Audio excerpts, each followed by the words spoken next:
Please be comfortable in the best way you can. If anyone's hot, remove jackets and so on. I'm going to remove mine in a moment. And sort of get comfortable so that we can take in all that Nikko Shonin, second high priest, successor to Nichiren Daishonin, asked that we should, basically, by his deciding just 3 weeks before he died, at a fine age of 88 years old. And at that time, 3 weeks before he died, he decided he must write what are now known as the 26 admonitions or warnings of Nikko Shonin.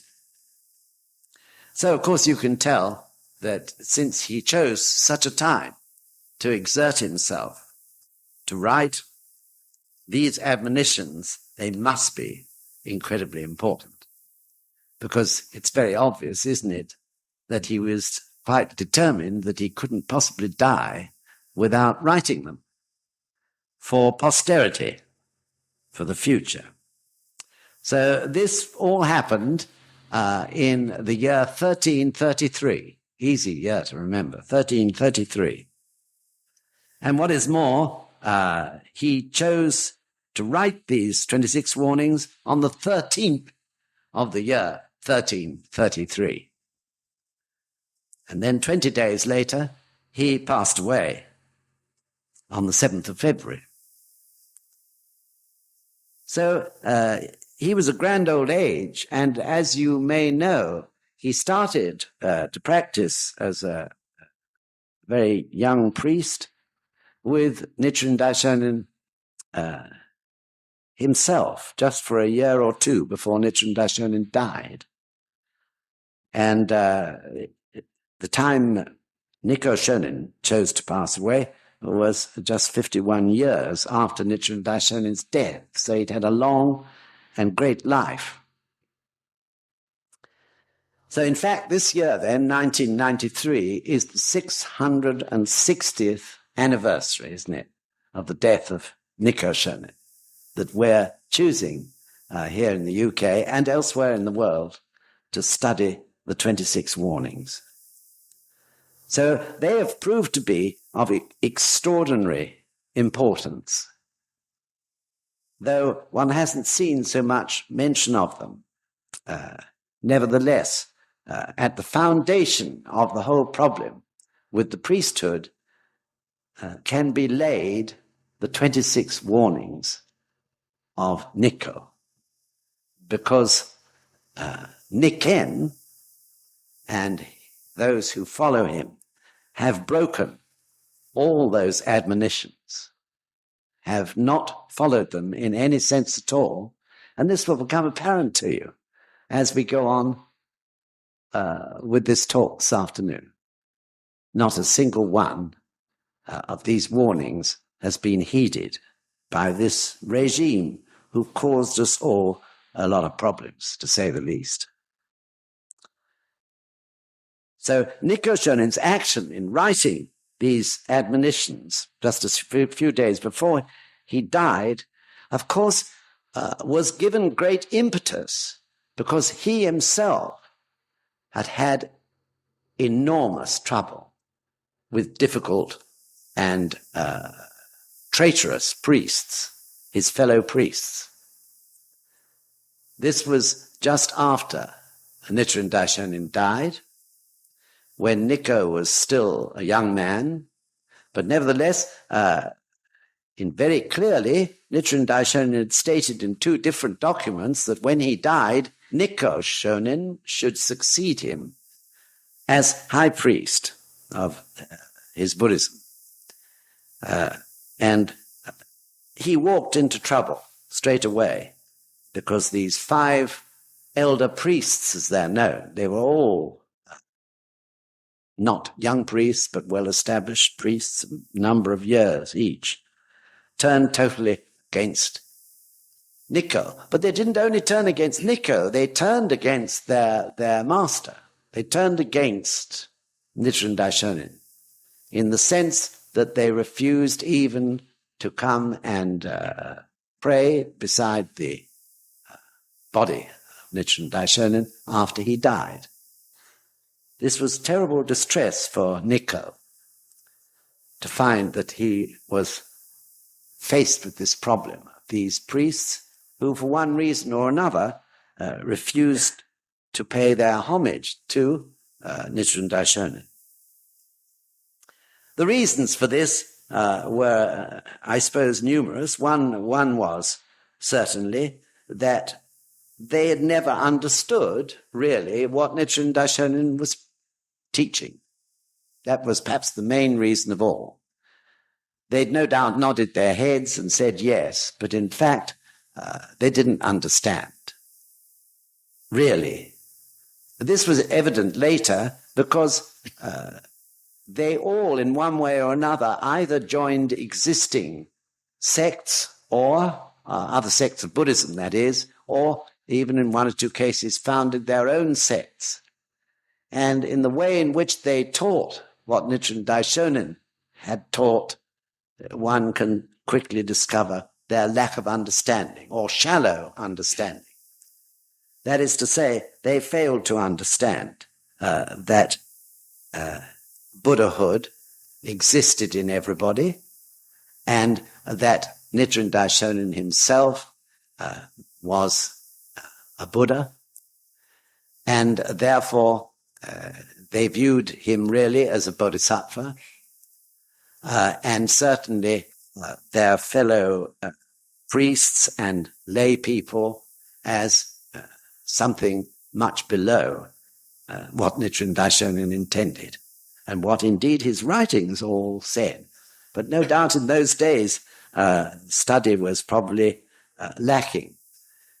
Even astonishing as it may seem, it was discovered that in the head temple Taiseki, in modern times, the young priests were only given, these are ordained priests, only given 8 hours Gosho study in one whole year in their program of work.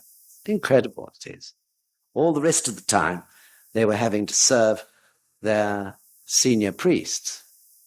Yet, as you will come to it, in the 26 admonitions, there is an admonition specifically saying that priests would be taught Nichiren Daishonin's Buddhism, the teachings of Nichiren Daishonin, and would not spend undue time looking after their senior priests. Yet, that is what they've had to do. And the very young priests virtually had no Gosho instruction whatsoever until they reached the age of about 22 or 23, when they began. So this is extraordinary, but is a fact.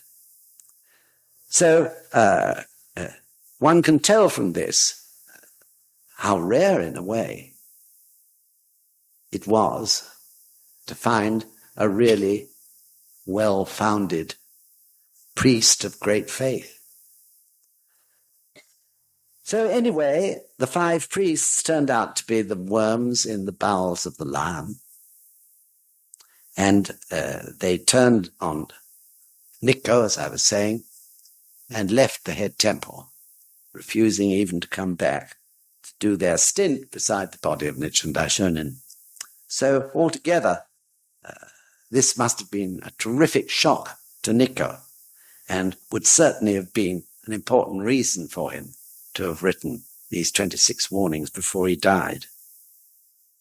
So, although Gosho lectures are in a way much more digestible, and a good deal, in a way, more easy, I think, to talk about, because there is an argument, of a theme that follows through every Gosho, and makes it very beautiful and easy to follow. But nevertheless, though it would be nice to talk about the Gosho this afternoon, I feel it's of immense importance that we should all understand these 26 warnings.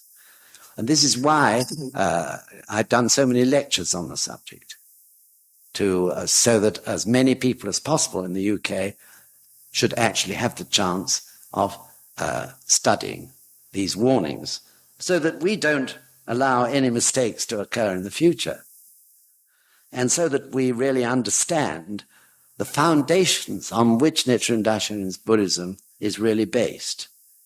So after this lecture, which is the last, I think, of the 26 Admonitions lectures, then I'll work on a version in a manuscript for the UK Express, so it's there for everyone to turn up whenever they want to. So for all these reasons, I feel it's incredibly important to understand these thoroughly.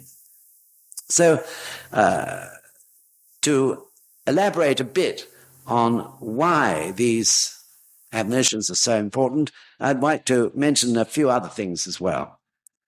So one is that through the whole matter of the blow-up with the priesthood, I think everyone, all of us, have had to really take a long, hard look at our faith. In some people, it's stirred up old doubts that had been tucked away somewhere under the carpet for a long time. In other people, it stirred up doubts which they'd probably never dreamt about before. Whatever happened, it made us all look at ourselves very strongly, I think you'll agree, from the point of view of faith, what it means to have faith in Nichiren Daishonin's Buddhism, and what is the faith that is my faith? Is it Nichiren Daishonin's Buddhism, or is it some other form of faith? Is it Dick Corsten's faith, or Bill Jarvis's faith? Is it his Buddhism or my Buddhism, rather than Nichiren Daishonin's Buddhism that we're practicing? Is it President Ikeda's Buddhism? Or is it truly Nichiren Daishonin's Buddhism? This is really, in one way or another, what we've all had to fight within ourselves about over these last couple of years. And that can't be anything else but very good for us all. We've all had to challenge these things. So, at the same time, I hope and believe that what we've discovered through these challenges is that our faith is, though of course could be much better, but nevertheless it is strong and based on correct lines. And when you study these warnings, one, or you and I, don't need to have any fear that we're going to discover we've been doing everything wrong, and that we'll earn, the wrath of the heavens upon us or anything like that. Actually, what they confirm is the strict and correct way we have been brought up in fact. Because Mr. Makiguchi, who founded the Soka Gakkai, and Mr. Todo, and then Sensei, who followed him, were in themselves strict. And fortunately, as you'll hear, there was a period when the Gakkai was reformed after World War II, when fortunately there were 2 or 3 great high priests in succession who gave enormous help and understanding to Mr. Todo in his great efforts to build something that could never, ever be destroyed. So the 26 warnings, in that sense, are a great comfort to us, that we have, in fact, been doing things right. So the second point I wanted to make is that the priests who have failed to abide by these 26 warnings, of course, have mirrored, in that sense, what this problem of what should a priest be in terms of Nichiren Daishonin's Buddhism. What is the function of a priest as opposed to the function of the layperson? What sort of priests did Nichiren Daishonin wish to have? And, where are the priests going to be found for the future Are they, in that sense, from amongst the priests that we know now? Or have they gone too far? Where does it begin and where does it end, this whole matter of the priesthood? So as you know, there are just 50 or so priests who have now severed their links with the high priest and the head temple. This is quite a small body. One would have liked to have seen more, but we know now that the remainder of the priesthood, which would be in the region of, say, 1,200, not a very large number, but nevertheless, they are chained, it seems, through fear. This has become apparent because the 50 priests who have seceded have made a point of going and visiting and talking with their ex-colleagues who are still in the head temple or still priests of Nichiren Shoshu. And this is what they've discovered. Fear for two reasons. Firstly, that Nichiren has used absolutely merciless spiritual blackmail, I think one might call it, on the priesthood, with threats, of the hell of the incessant suffering and so on. Well, one may think, why should that have such an effect?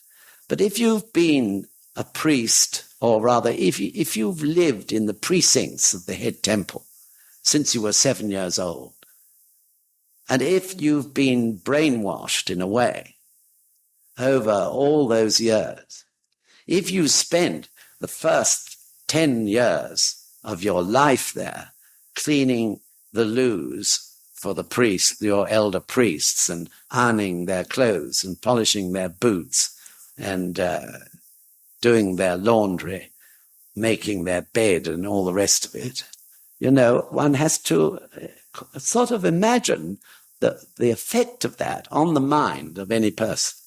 And then, of course, entering, as they grew up, into what was an incredibly authoritarian regime, where instant and absolute obedience was required in every respect. And such matters as discussions on the Gosho virtually never took place. So this was a very narrow environment for these wretched people, I think.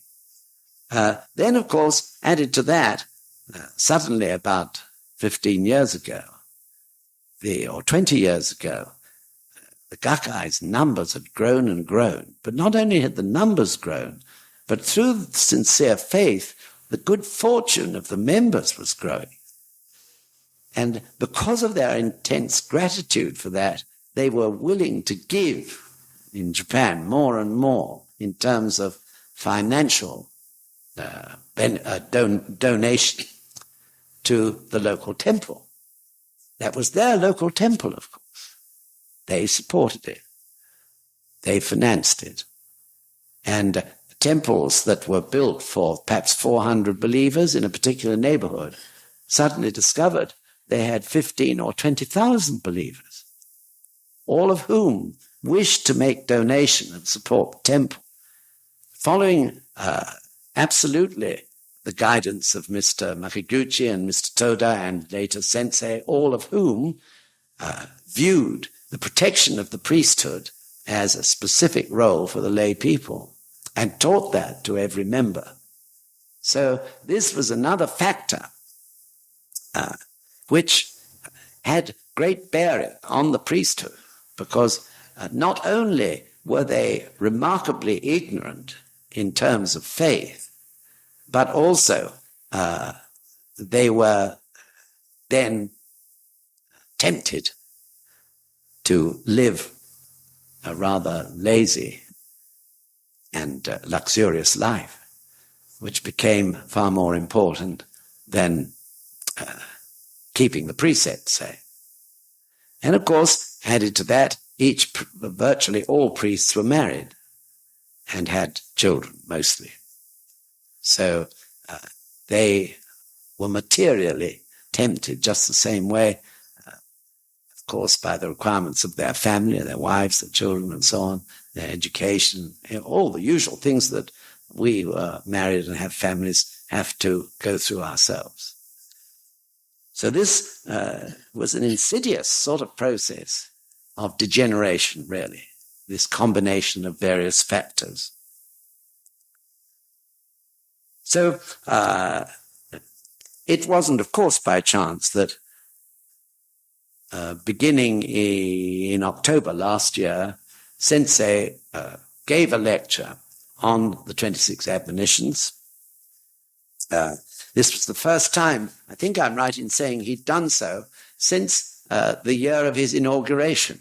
Because interestingly enough, when Sensei was inaugurated president in 1960, 3 months after his inauguration, he gave a lecture on the 26 Admonitions to the leaders of that time, and emphasizing, I think, again, the importance that Soka Gakkai put on observing these 26 warnings absolutely strictly. So recently, as I say, last October, Sensei lectured on it, and then when we went to Japan for the annual November visit for the SGI General Meeting, Sensei had arranged for President Akiya to give a lecture to all of us who came from overseas on the same subject. And it became apparent that really the time was right for us all to master these. So far as the priesthood was concerned, in November, Sensei said that in terms of faith, the victory had been won. That is to say, in upholding the purity of Nichiren Daishonin's Buddhism and not letting it be spoilt and polluted by any other beliefs. What he actually said at that time was, the issue with the priesthood of the Nichiren sect is over, he said. We have won the victory. We all know how evil the actions of Nichiren have been. Therefore, he said, there is absolutely no point in going on and on talking about them unless you have an established Danto group in your country whose actions need to be refuted. Now, he said, we should rather consolidate our strength and get underway our advance to the achievement of actual Kosen-rufu. In fact, what it was translated at was full-blown Kosen-rufu. I'd not heard him use that term before, and always I'd heard him talk about laying the foundations of Kosen-rufu in Japan and in our various countries. But this time he actually said, we now should get underway our advance to the achievement of full-blown Kosen-rufu. That is to say, the foundations are now laid, and now we move into a new, whole new phase of the actual establishment of Kosen-rufu itself. Of course, he didn't say how long it'll take, but we've moved specifically into a new phase. That's very clear.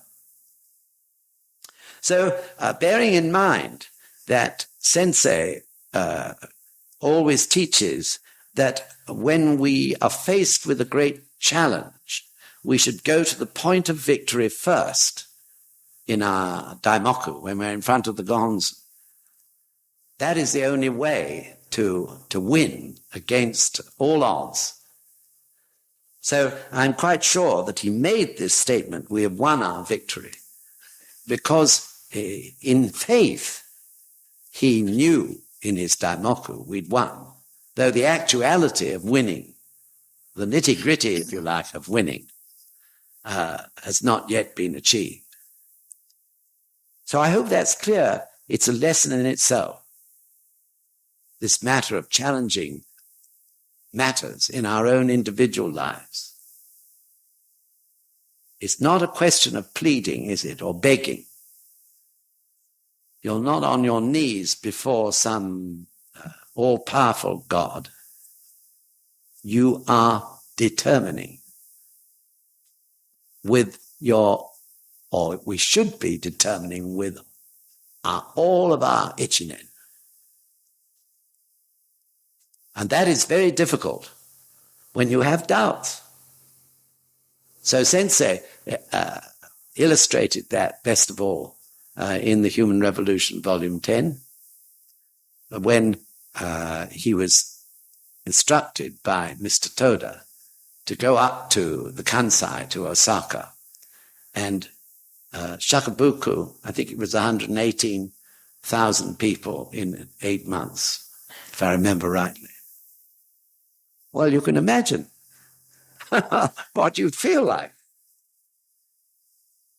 Most of you, if I said that to any of you, you'd all say, well, this time, poor old Dick, you know, he's really gone off the rails. And actually, in The Human Revolution, Sensei describes this struggle that he had. I think thoughts like that may have gone through his mind, you see. And he describes how he sweated in front of the gons chanting Daimoku because he couldn't see how such a thing was in the least possible. But at the same time, he describes how these thoughts always came back to him, but if it's not possible, Mr. Toda would never have asked me to do this. So he had this struggle going on in his life. And he describes how literally he was in despair week after week after week in front of the Gonzam because he couldn't believe it was possible, even with the power of the Gonzam. And then he said when he was at his worst, often some Gosho passage would drift across his mind like a cloud, he said, and encourage him. And he'd sort of freshen his approach and start again. But this is really important for all of us, this teaching. This is the way when you really face something great. I'm sure many of you have already. But when that comes, that's the way you've got to challenge it. No other way will work.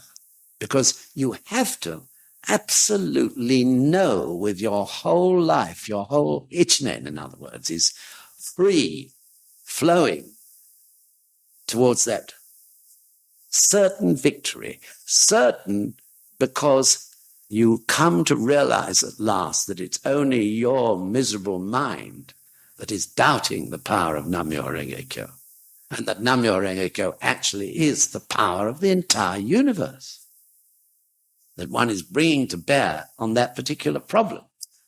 So you go to the point of victory first as you chant Daimoku. You're there. You've won. There you are. There was Sensei, of course, with 118,000 bodhisattvas of the earth on the plains of Osaka, clear in his mind. At some point, everything turned 180 degrees. And he knew, of course, that he could do it. That if Mr. Toda said that, it could be done through the limitless power of Nam-myoho Renge Kyo. And he did it. He did it. And one day, alone, they shakabuku'd 11,111 people. Can you believe it? So the whole foundations of the movement for Kosen-rufu in the Kansai were laid at that time. And as you know, it's the strongest. It's famous for its power and strength, unity. The movement for Kosen-rufu in the Kansai is a model for everyone in Japan. And the other members elsewhere acknowledge it. They're proud of the Kansai members. So that's where it all grew from. It was incredible.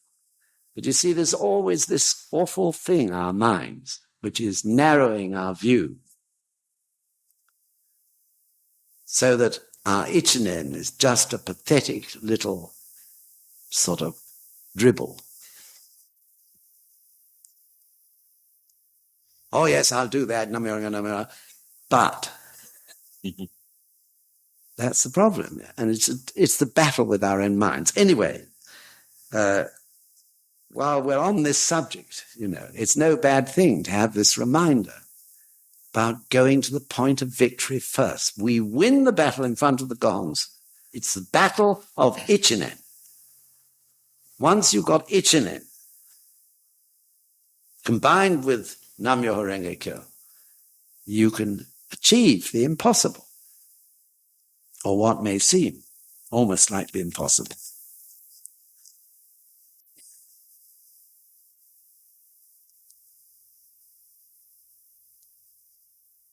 Right. So, where have I got to? I've lost my place on it. Right. I think at this point it's good to just clear up one matter, which is that some people I know think, well, if these priests were deteriorating in terms of their actions of faith over so many years, why on earth didn't the leaders of the Gakkai try and stop it or challenge it much earlier on? And of course, the answer to that is that they did. Ever since Mr. Makaguchi's time, ever since, that is to say, the Gakkai began to grow in the 1930s, they have had to challenge time and again, always hoping that somehow or other the priests would recognize the way to handle matters in this day and age and overcome the sort of medieval view of things which they had had since going back hundreds and hundreds of years. So as you know, the first time it came to a head was at the beginning of World War II, when the government issued an edict that people would have a Shinto shrine in their homes and would worship the emperor as a god, as he used to be worshipped in times gone by. And in this way, to strengthen their hold and discipline over all the people of Japan in order to win their aggressive campaigns in the Far East. And included in that was an edict to all religions in Japan that they were to incorporate certain doctrine of Shinto, including emperor worship, in the teachings. And the head temple did it. They gave in. They established a Shinto shrine in the head temple, and they gave in to the requests of the ruling authorities. And Mr. Toda, as we know from the Human Revolution, Mr. Toda and Mr. Makiguchi went to the head temple. Mr. Makiguchi faced the priests, remonstrated with his whole life against this slander. Of course it was courageous. Both he and Mr. Toda must have known the whole Japanese authorities would be on them and would persecute them. And the priests used every excuse that this was the only way they could protect the teachings. But in protecting the teachings, they were destroying them. Because including that, the government required, or the priests decided to cut out various sentences and paragraphs in the Gosho because they knew that they would stir up the enmity of the ruling authority. And it's possible now to see the document where these various passages from many different Gosho were cut out if it was thought they would upset the government. So, of course, it's very, very pathetic. And Toda and Mr. Makiguchi stood firm. The head temple wouldn't agree, but they refused to put their Shinto shrines in their homes, and as you know, they were imprisoned and brainwashed. Mr. Makiguchi died in prison. And the go-between over all this, the go-between, the head temple and the government, was a priest, and he was an incredible slanderer. Anyway, when the war ended, he was the one who, the young people, believing that he had betrayed Mr. Makiguchi and Mr. Toda, really demanded should make his apology and give up being a priest. And this got Mr. Toda into all sorts of trouble after World War II. And at one point, he was sacked just like Sensei's been sacked. But fortunately, they changed their minds after 3 months and brought him back at that time. I think at that time, the Gakkai was so important to them. The temple, the head temple, was in ruins. And he called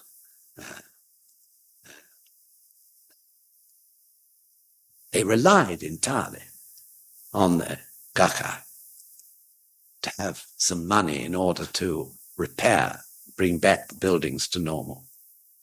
So it was overcome in that way. But then again, later, there was more trouble, as you know, about 12 years ago, with what is called the Shoshinkai movement, when Nitatsu Shonin, the 66th high priest, the one before Nichiren, died rather suddenly of an illness, and there was no document or statement who should be the next high priest. But amongst the hierarchy of the head temple, it was decided that in the end to make Nichiren the high priest. None of us had the slightest idea what went on in all those negotiations. But Nichiren is a member of one of the powerful families in the head temple. There are 3 powerful families that vie with each other, and have done for a number of years, for power in terms of holding authority there.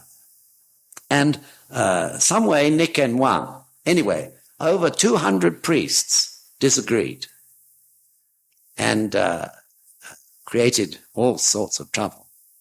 They said Nichiren was not really the person who Nitatsu would have made high priest. And there was a terrific row went on. And I won't go into all the details now, except to say that Nichiren won the day because he had been made the high priest, and 24 of the priests who had revolted were sacked, defrocked, whatever the word is used, and the remainder all had a very severe, the top most severe form of reprimand. And that was where things were left. Still, 1 or 2 of those priests, called Shoshinkai, which means correct faith group, are holding out in temples in Japan, believe it or not. They don't agree with anything, by the way. They didn't agree with the Soka Gakkai either, or President Ikeda, or Nichiren, or anything except themselves. I think that was the whole point. They wanted the power. Anyway, Shoshinkai, that was another upheaval. But I hope that it's becoming clear, therefore, that always these troubles were occurring, but at the same time, through negotiation, through doing their best to protect the head temple, which was Mr. Makiguchi's most important point or role for the lay people, to protect the priesthood and the head temple. Sensei's attitude, for instance, 10 or 12 years ago, was, we must, Nikko Shonin has been nominated high priest of Nichiren Shoshu by the priesthood. It's their business. We have no say in the matter. Therefore, our task is to continue to follow the guidance of Mr. Makiguchi and protect the high priest and the head temple as we've always done. So always hoping that things would get better. But sadly, they have not got better. And perhaps in the end, when we look back, we'll really understand that this all had to happen. That through this happening, a much needed reform of the priesthood will take place, which will be appropriate for modern times and for the new century. And matters of such importance as the fact that Nichiren Daishonin always stated that priest and layperson were equal in every way. This has been highlighted, and these principles have been made very clear. And added to that, as I said earlier, we've all had our problems, our struggles within ourselves to get ourselves right on this whole matter too. Right. We've got 10 minutes to go before the break, so I think we'll try and stick to that. And first I'm going to ask Bill for you to read the preface there and the last words